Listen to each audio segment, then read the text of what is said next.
എല്ലാവർക്കും നമസ്കാരം. Public holidays ഒന്നും ഹോസ്പിറ്റലിൽ വർക്ക് ചെയ്യുന്നവർക്ക് ബാധകമല്ല. ഉത്രാടത്തിനും എനിക്ക് ഡ്യൂട്ടി ഉണ്ടായിരുന്നു, ഇന്നിപ്പോൾ ചതയത്തിന് ഡ്യൂട്ടി ഉണ്ട്. വേറൊന്നുമല്ല പറയാൻ വന്നത്, ഒരാഴ്ച മുമ്പ് ഞാൻ കാണാത്ത കാര്യങ്ങളാണ് ഇപ്പോൾ ഇവിടെ കണ്ടുകൊണ്ടിരിക്കുന്നത്. വളരെ വൃത്തി നീറ്റ് ക്ലീനായിട്ട് സൂക്ഷിച്ച ഒരു കോമ്പൗണ്ടായിരുന്നു ഇത്. പക്ഷേ ഇപ്പോൾ നോക്കിയാണ് ഫുള്ള് പ്ലാസ്റ്റിക്കും കുപ്പികളുമാണ്. ഞാൻ ജസ്റ്റ് ഇന്ന് നോക്കിയ സമയത്ത് കണ്ടതെന്ന് വെച്ച് കഴിഞ്ഞാൽ ഇന്ന് 7 കേസുകളുണ്ടായിരുന്നു. ആ കേസിൻ്റെ ഇടയ്ക്ക് ആരൊക്കെയോ 1-2 പേര് ഈ വണ്ടികളിൽ വന്നിട്ട് അകത്തിരുന്നങ്ങ് കുടിച്ചിട്ട് ആ കുപ്പി എടുത്ത് പുറത്തെറിയുക, അതിൻ്റെ ബാക്കി വേസ്റ്റ് അവശിഷ്ടങ്ങൾ പലതും വാരി പുറത്തെറിയുക. ഇതാണ് ഇവിടെ നടന്നുകൊണ്ടിരിക്കുന്നത്.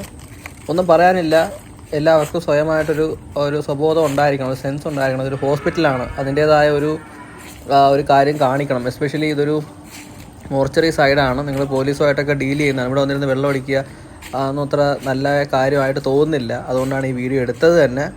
ഈ ഭാഗത്ത് ഫുള്ള്, പിന്നെ അങ്ങോട്ടൊക്കെ പോയി കഴിഞ്ഞാൽ അവിടെ ഫുള്ള് പ്ലാസ്റ്റിക്കിൻ്റെ കുപ്പികളും ബിയറിൻ്റെ ബോട്ടിലൊക്കെയാണ്